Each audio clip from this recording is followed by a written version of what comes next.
going to have sometimes low moments when you won't want to get out of bed. You just want to stay there. At times you won't want to come out the house. It's hard living. Life is hard. It's hard handling just the tragedies of life. It's hard. When you're working on something and you put everything you have in it, and it doesn't work out, you lose your money and other people's money. It's hard. You will go through things, and while you're going through them, you can't understand why it's happening to you. See, the point is, you don't know how much future you've got. What's gone is gone. There's absolutely nothing you can do about it. Some of you have had divorces.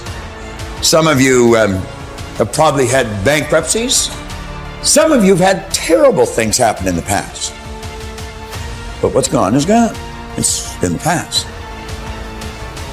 And to spend your time focusing on the past is to spend the only thing that you've got, and that's what's right here, right now, because the sand never stops running. This is all we've got. And to spend your time now thinking of what happened there is making absolute certain that the future is going to be the same as the past. Now, I don't suppose many of us spend a lot of time thinking about that, but a lot of us spend a lot of time making that error. Now, you can either accept that or you can get to work. That's all it is. You just begin. You do the math. You solve one problem and you solve the next one. Whatever drama you may be dealing with, this is not the end of you. No matter what it is not the end. You can't quit now.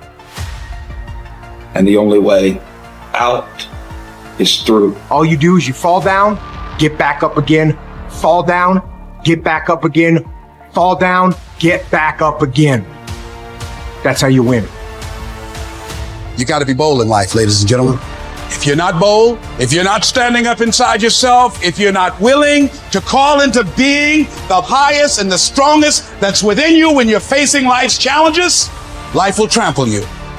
But see, when you discover the truth of this goodness, this power that you have within you, that truth will set you free from ever being a victim in life. That truth will enable you to handle things with a level of equanimity that will surprise you. Getting unstuck means that you are going to start living life on your terms, rather than just gliding through every day on automatic. That you have a special power within. That you know that things are going to get better for you. You know that you can handle this. And because you want some different kind of results in your life, you've got to decide that I'm going to go all out. Now listen to me. I don't care what you're going through. If you're not dead, he ain't through with you yet.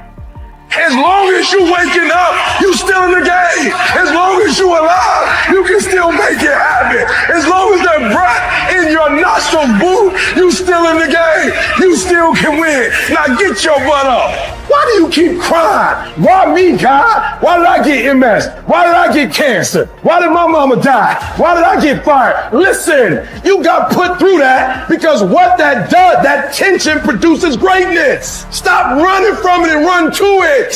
Lions don't cry. Lions don't give up. Lions don't quit. Lions hunt. That's what we do for a living.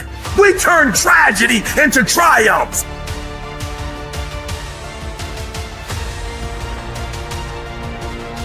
You'll never obtain any substantial measure of material wealth if you insist upon living your life as if you are looking back through your rearview mirror on your automobile.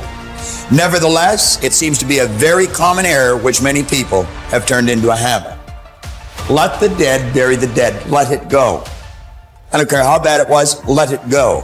5 years from now, 10 years from now, when you look back in retrospect at that terrible thing that's happened, you're going to find it was probably one of the best things that ever happened to you. Advancement of all kinds is preceded by a crisis. The greater the crisis, the greater the opportunity for advancement. Or you could put it another way. You could say, out of all confusion comes order. A higher degree of order than that which existed prior to the confusion. Because you see, the confusion was a learning state. Remember, I was pointing out that business is fun.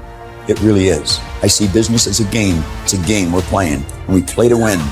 And when we're winning, we're having fun. And when we're losing, we're learning. Let's treat both of the experiences exactly the same. They're learning experiences. Now we say, remember the old adage which says, let the dead bury the dead. Stop looking back on your life and worrying about the things which have already occurred and which you can no longer alter. That's like trying to change the time you got out of bed this morning. You're never going to be able to do it. That stands for eternity. You cannot go back and change it, since you cannot let it go.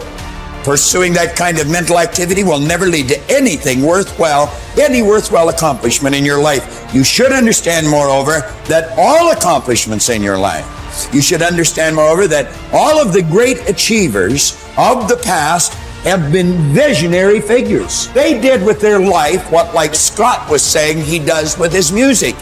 He heard it in here. They see their life in here. They're building visions of a great future. We've got a vision of a great company. We've already got a great company. We want a better one. We serve a lot of people. We want to serve more. And as we do, we receive greater rewards. Because when we receive greater rewards, we become more comfortable, more creative, and we can provide more service. It's a beautiful cycle that we're in. Looking into the past is a self-doom fulfilling cycle. You just keep getting it worse, worse, worse. We've all done it, so we know what it's like. These visionary figures were men and women who projected into the future, and they did not belabor over things which had already passed. They thought of what could be rather than what already was, and then they moved themselves into action to bring these things into fruition.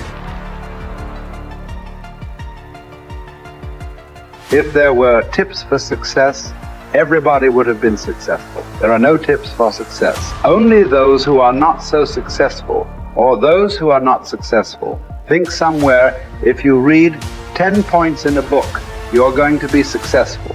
We need to understand this. If you want to be successful, don't seek success. What you seek is competence.